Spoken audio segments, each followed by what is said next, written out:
Wah, sepertinya udah mulai rame nih. Halo, selamat malam semuanya.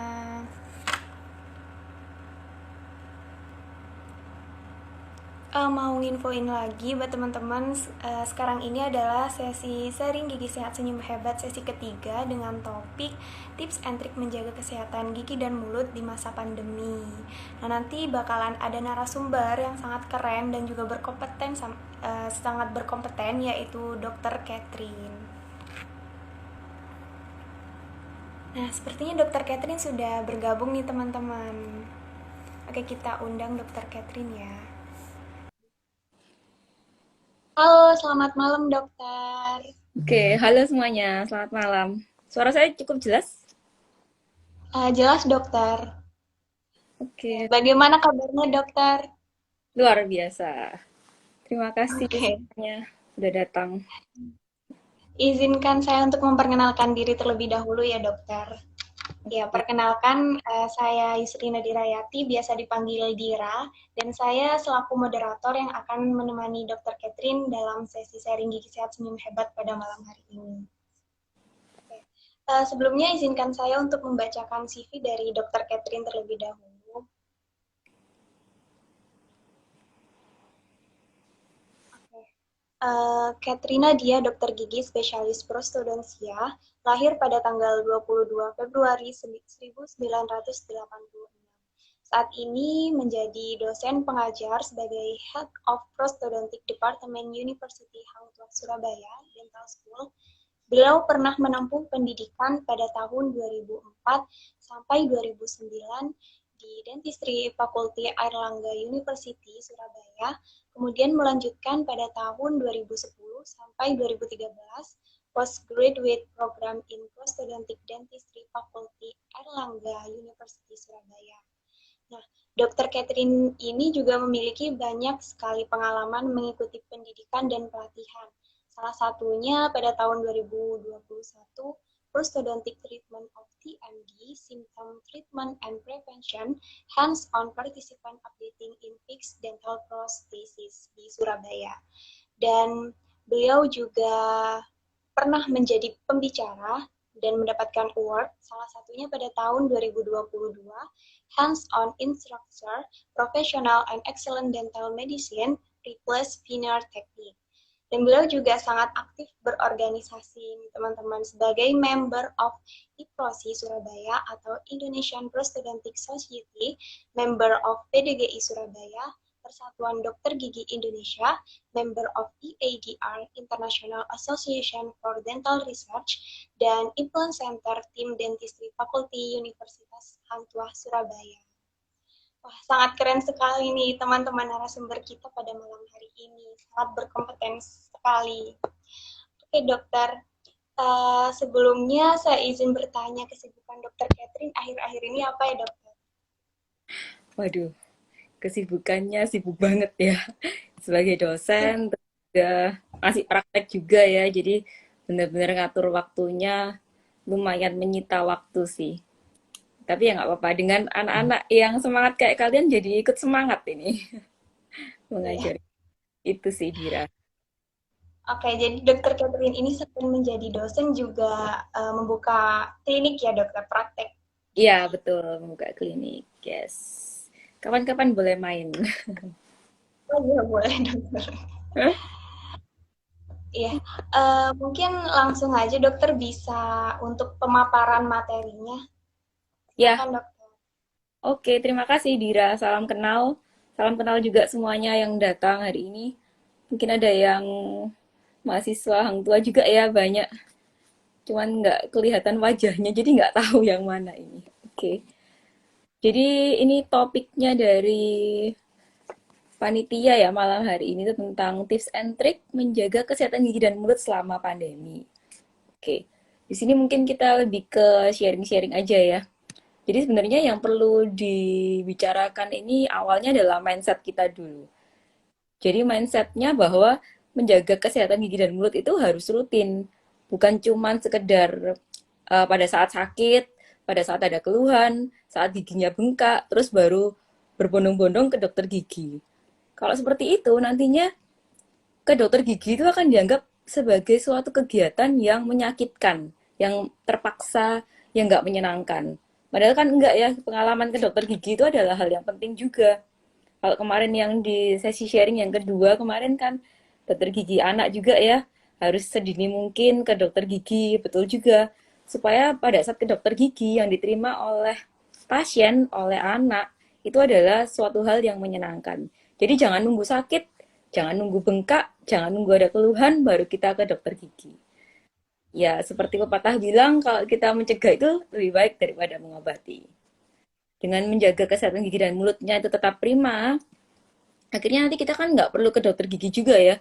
Pada saat masa pandemi, kita bisa menunda kunjungan ke dokter gigi karena sebelumnya sudah rutin ke dokter gigi, sudah sehat, sudah bersih.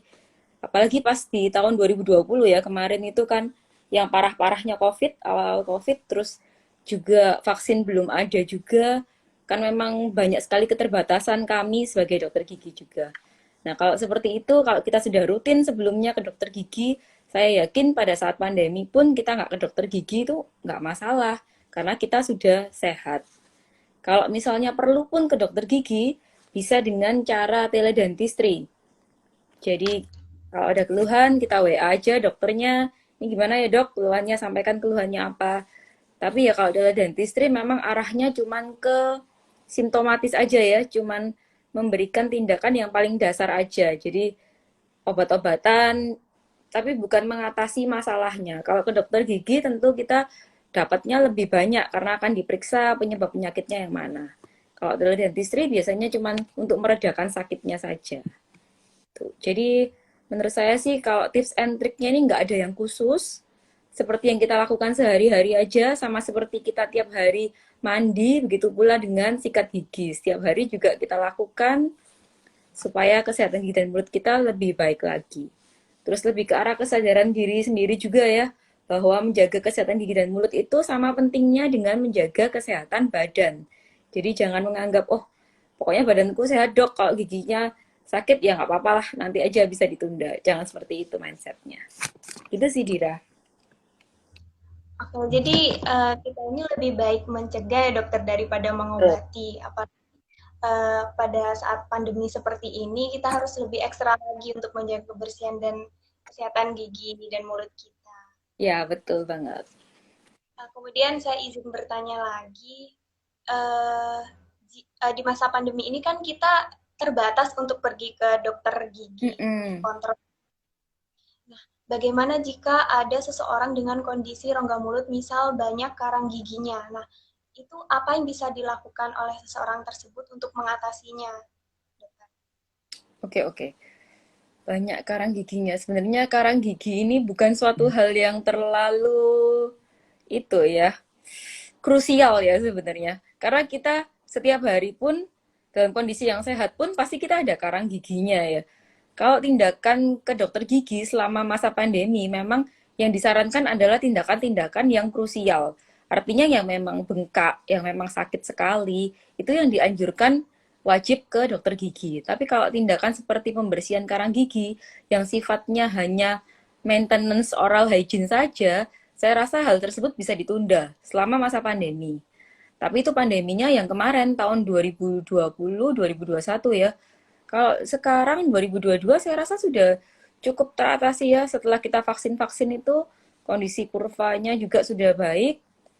Kalau misalnya ada pun kita tahu kan ya kondisi kita sendiri kalau kita merasa nggak fit ya jangan janjian ke dokter gigi, tunggu dulu sampai benar-benar sehat barulah ke dokter gigi. Jadi kalau ditanya kalau butuh bersihkan karang gigi gimana ya dok ya selama masa pandemi ditunda saja karena bukan suatu hal yang krusial gitu sih. Oke, baik dokter. Kemudian di masa pandemi ini juga tidak banyak orang tua yang memiliki pengetahuan tentang pentingnya menjaga kesehatan gigi dan mulut. Nah, bagaimana sih dok cara mengedukasi mengedukasi orang tua supaya bahwa perawatan gigi dan mulut itu sangat penting bagi anak-anaknya, terutama di masa pandemi seperti ini, dok? Oke, bagaimana cara mengedukasinya? Kalau kita sebagai dokter gigi, pasti setiap pasien yang keluar masuk ke praktek kita, pasti kita sudah edukasi langsung ya. Apalagi kalau mereka bawa anak gitu, pasti kita sudah kasih tahu, oh ini nanti anaknya giginya sudah bagus, tolong rutin datang lagi supaya kita bisa lakukan tindakan untuk pencegahan karies. Seperti itu.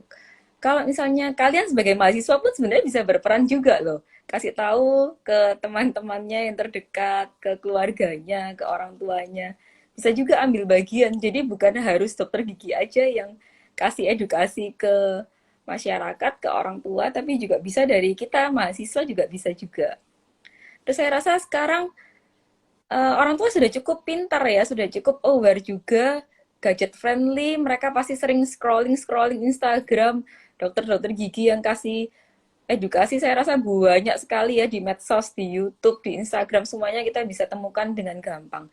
Jadi nggak susah sebenarnya untuk edukasi para orang tua pun sudah tahu sebenarnya dari pengalaman mereka juga ya, mungkin dulu masa kecilnya biasanya kebanyakan kalau pasien datang itu ya selalu bilang, ya dok ini anak saya bawa ke sini walaupun nggak ada apa-apa. Soalnya dulu saya giginya lubang dok sampai sakit, saya nggak mau anak saya seperti itu. Jadi tingkat awareness-nya orang tua sebenarnya sudah bagus sekali kalau di masa-masa sekarang ini, Dira. Oh, iya. Jadi udah bagus karena perkembangan media sosial juga ya dok. Betul, betul. Teknologi zaman semuanya. Ada kuis. Yang pertama itu bagaimana cara merawat gigi saat pandemi. Bagaimana merawat gigi saat pandemi? Oke, jadi ada dua ya kalau mau merawat gigi. Yang pertama kalau belum sakit gigi. Kalau belum sakit gigi tentunya kita ke arah preventif dulu ya, pencegahan dulu. Jadi jangan lupa sikat giginya yang rutin saja 2 kali sehari. Kemudian pakai obat kumur jika memang perlu. Atau yang paling gampang kita bisa kumur dengan air garam hangat sebenarnya. Itu juga bantu sebagai antiseptik rongga mulut juga. Ya sama seperti yang saya bilang ya, kalau mandi kita bisa rutin setiap hari pasti mandi. Kenapa sikat gigi itu nggak bisa jadi suatu hal yang rutin juga? Padahal itu adalah hal yang sama menurut saya seperti itu. Jadi jadikan menyikat gigi ini suatu hal rutinitas yang menyenangkan juga. Bukan hanya buat kita ya, terutama buat anak-anak. Kalau misalnya kita punya keponakan, punya sepupu, punya anak mungkin yang masih kecil, sedini mungkin kita kasih tahu, kita kasih contoh juga supaya mereka bisa menjaga kesehatan gigi dan mulutnya tanpa perlu sakit gigi. Sekarang kalau misalnya sudah sakit gigi, selama masa pandemi kalau di tahun ini sih sudah aman ya, sudah bisa langsung ke dokter gigi. Tapi kalau misalnya kemarin yang di tahun 2020, 2021, itu memang kebanyakan pasien-pasien teledentistry dulu.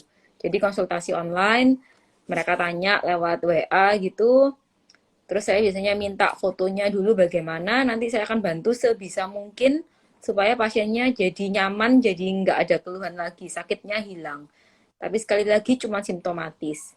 Kalau memang pasiennya dalam kondisi yang memungkinkan, biasanya saya selalu sarankan datang aja. Tetapi saya kasih tahu dulu protokol kesehatannya bagaimana. Kemudian harus tes apa dulu, harus swab, kondisinya kemarin habis bepergian kemana, biasanya saya akan cross-check dulu. Kalau saya merasa pasien ini siap bisa dilakukan perawatan, saya lebih prefer pasien itu datang ke tempat praktek daripada cuma sekedar konsultasi online. Itu sih nggak apa-apa kok, tanya aja ke dokter gigi kalian hal-hal yang membuat kalian nyaman perawatan selama masa pandemi. Jadi ada pasien tuh yang sampai tanya gitu, ya dok di sana nggak swab dulu tak dok? Dok di sana nanti saya antri nggak dok? Nanti pasiennya ini mepet-mepet nggak dok? Ada pasien yang tanya seperti itu. Jadi saya rasa itu bagus juga ya. Jadi kita juga sama-sama aman, sama-sama nyaman. Pasiennya percaya sama kita, jadi pada saat pasiennya datang, dia udah tahu nih, saya di tangan yang tepat. Kayak gitu, kira. Ya, jadi cara merawat gigi itu pada zaman sekarang sudah sangat mudah sekali ya dokter bisa melakukan konsultasi online. Nah, betul. Yang kedua, saat pandemi, apakah kita harus rutin untuk melakukan kontrol ke dokter gigi? Rutin kontrol ke dokter gigi. Kalau rutinitas itu sebenarnya bukan hanya saat pandemi ya, harusnya saat nggak pandemi pun kita juga harus rutin ke dokter gigi. Tapi memang kalau saat pandemi itu eh, mungkin jangka waktunya bisa agak panjang ya. Jadi artinya kalau misalnya memang scaling membersihkan karang gigi itu nggak terlalu banyak, ya ditunda aja sekalian nanti sudah 7 bulan misalnya. Kan ada beberapa orang itu yang terbentuknya karang giginya agak lama ya. Ya tunggu aja sampai benar-benar agak mengganggu, baru ke dokter gigi. Ini kalau masa pandemi ya. Lain dengan kalau masanya sekarang 2022 seperti yang saya bilang tadi, sudah sangat-sangat kondusif, sudah aman sih, saat ini sudah aman. Jadi sudah bisa rutin kembali ke dokter gigi. Biasanya kalau ke dokter gigi kita kasih tahu kok, pasien-pasien yang memang butuh, ini 3 bulan lagi kontrol ya, atau pasien yang, oh kalau seperti ini nggak apa-apa nanti kontrol 1 tahun lagi, itu ada. Jadi tergantung dari kondisi oral hygiene-nya si pasien itu. Nggak bisa dipukul rata, cuma secara umum memang ke dokter gigi yang rutin adalah 6 bulan sekali. Kalau di masa pandemi, bisa tanya dulu ke dokter giginya pada saat datang ke tempat praktek dokter giginya. Nanti dokter giginya akan tanya, akan kasih tahu gitu. Biasanya pasien tanya, dok, ini saya perlu kontrol lagi tak dok, 3 bulan. Kalau memang nggak perlu, dokter giginya akan bilang, oh nggak usah, ini bagus kok, 6 bulan lagi aja datang. Atau, oh ini sudah oke, jadi 1 tahun lagi datang. Atau, oh ini ternyata kamu banyak itu ya gusinya yang berdarah ya, tolong 1 bulan lagi datang. Itu akan berbeda-beda tiap pasien yang satu dengan pasien yang lain. Gitu, Dira. Jadi frekuensi untuk kontrol ke dokter gigi itu juga tergantung dari kondisi rongga mulut kita ya dok. Selama masa pandemi ya, kalau sudah nanti pandeminya benar-benar jadi endemi, mungkin sudah bisa balik normal lagi lah, 6 bulan sekali, datang aja ke dokter gigi. Gitu. Oke. Yang ketiga nih dokter, bagaimana protokol kesehatan yang tepat digunakan saat kita datang ke dokter gigi? Nah, protokol kesehatan yang tepat. Tiap klinik itu soalnya punya apa ya, ketentuan yang berbeda-beda ya. Tapi kalau protokol kesehatan yang tepat itu yang standar aja sih untuk pasien. Karena toh di dokter gigi, nanti kita buka masker juga ya. Kan nggak mungkin kita periksa dengan pakai masker juga. Jadi pada saat datang ya pakai masker biasa gitu. Cuman kalau di kliniknya, ada klinik yang mengharuskan pasiennya itu pakai APD level 2. Jadi nanti di sana kita kasih pasiennya surgical gown yang disposable itu, terus kita kasih head cap juga untuk pasiennya yang disposable, seperti itu. Ada yang mengharuskan pasiennya ganti sepatunya dengan sandal klinik, jadi keluar masuknya itu bersih terus di dalamnya ruangan kliniknya. Terus ada yang swab dulu tadi yang seperti saya bilang. Jadi untuk protokol kesehatannya sepertinya nggak ada standarnya. Pada saat datang ya seperti biasa kita pakai masker aja. Nanti di sana kita ikuti aja arahan dari kliniknya. Kalau mau lebih enak memang sebaiknya telepon dulu atau tanya dulu pada saat kita appointment. Ini nanti protokol kesehatannya bagaimana? Saya perlu ngapain? Perlu swab dulu ta? Atau kita perlu nyiapin apa? Seperti itu nanti akan dijawab oleh kliniknya masing-masing. Karena masing-masing klinik punya kebijakan yang berbeda-beda. Jadi kalau tanya protokol kesehatan yang standar, saya rasa nggak ada sih ya, nggak ada yang standar bagaimana. Normal aja kayak kita bepergian ke mall, kayak gitu-gitu. Cuman memang yang paling penting ya menurut saya itu kesadaran kita juga. Jadi jangan sampai kita itu karena gigi sudah sakit sekali, padahal kondisi badan kita ini lagi batuk-batuk parah, atau lagi habis dari pergi keluar kota, kemudian datang dalam kondisi yang suhu badannya agak tinggi, tapi kita bohong nih, kita nggak bilang ke dokter giginya kita, ya pokoknya saya ke situ ya dok, gigi saya sakit. Pada saat datang ternyata kondisinya batuk-batuk. Nah seperti itu kan jadi merugikan dua belah pihak ya. Jadi lebih ke kesadaran diri juga. Walaupun kalian butuh banget ke dokter gigi, tapi kondisi kalian sendiri nggak memungkinkan, nggak fit, lebih baik ditunda dulu perawatan ke dokter giginya. Bisa bilang ke dokter giginya, kalau ini saya dari sini dok, terus kok ada gejala seperti ini, terus nanti saya ganti aja ya untuk appointmentnya, reschedule appointment. Beberapa pasien seperti itu sih, jadi mereka udah tahu kalau nggak boleh dalam kondisi yang nggak fit pada saat ke dokter gigi. Gitu, Dira. Oke, baik.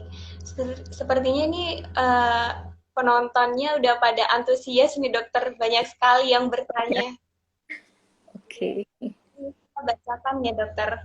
Dari Tisis Nauli, dok, tindakan medis gigi apa saja yang boleh dan tidak boleh dilakukan pada saat masa pandemi?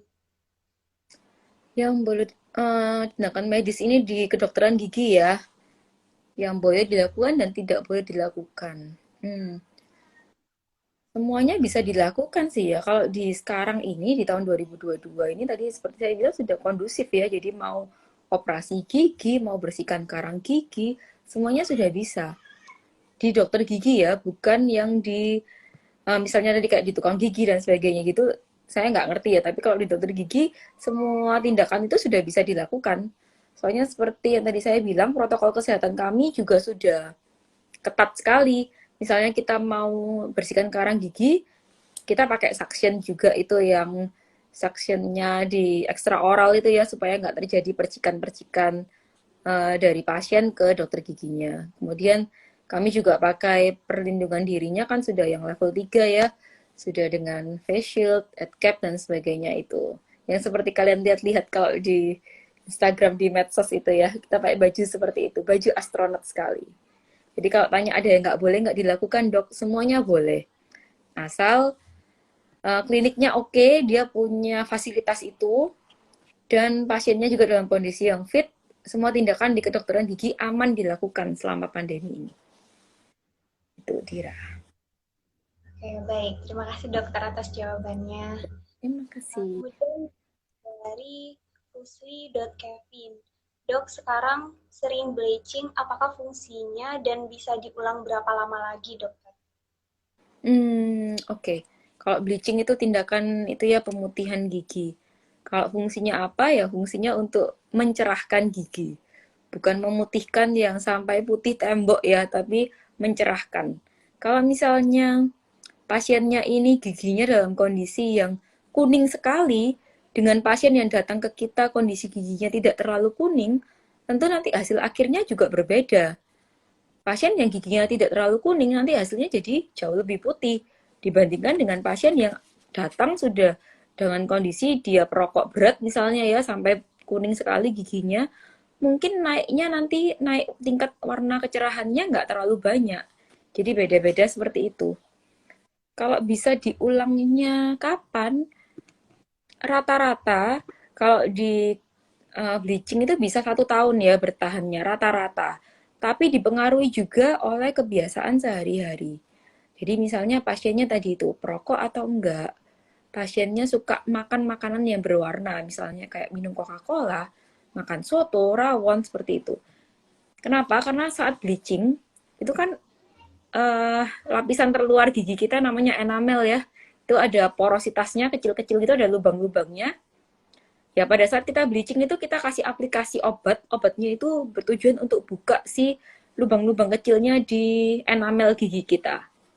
Jadi dibuka, kemudian kita masukin si bahan pemutihnya gigi itu.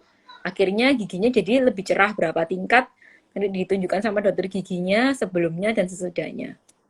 Nah, kalau sekarang pasiennya punya kebiasaan makan makanan yang berwarna-warni tadi itu, kan kondisi enamel kita masih lubang-lubang ya, dia masih besar-besar gitu. Lubangnya masih ada yang besar-besar. Kalau kita makan-makan seperti itu, dia akan menyerap dong. Dikit banyak dia menyerap. Kalau seperti itu, ketahanannya jadi berkurang.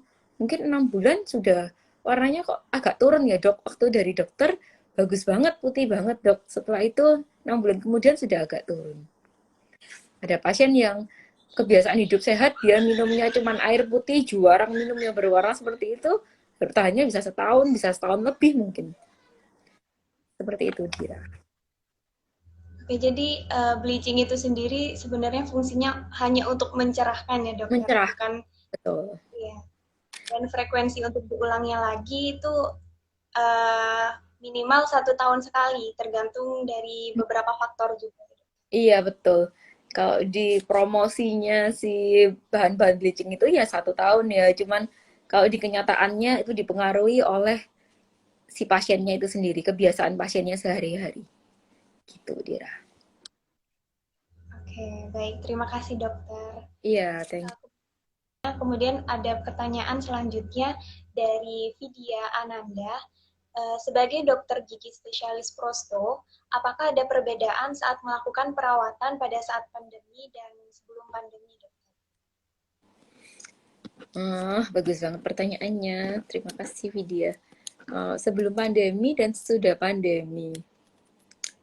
Prosto ini sebenarnya kan aerosolnya nggak terlalu banyak ya.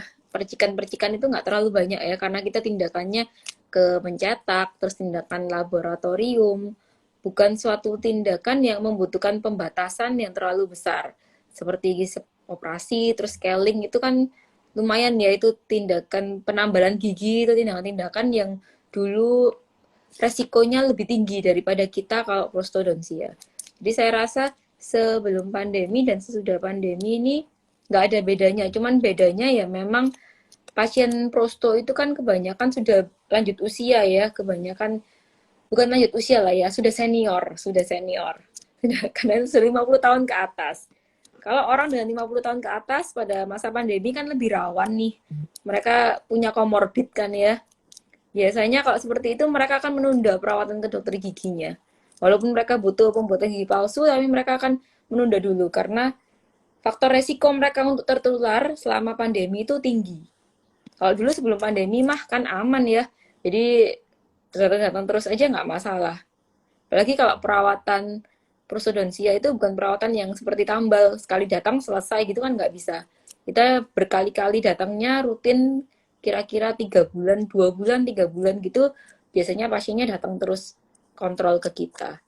Jadi kalau ditanya beda, ya pasti beda, karena pasiennya yang cenderung nanti aja dok kalau sudah agak aman, kayak gitu. Tapi kalau tindakan keprostoannya buat gigi palsu lah, kita pasang implan dan sebagainya, nggak ada yang berbeda karena kita tidak terlalu beresiko menularkan cairan dari pasien ke dokter gigi. Begitu, Dira. Oke, baik. Terima kasih dokter atas jawaban yang telah diberikan. Oke, sebenarnya kita sudah berada di penghujung acara nih dokter. Oke, Mungkin sebelumnya kita bisa berfoto bersama untuk dokumentasi ya dokter. oke. Pada panitia yang bertugas dipersilahkan untuk mendokumentasikan.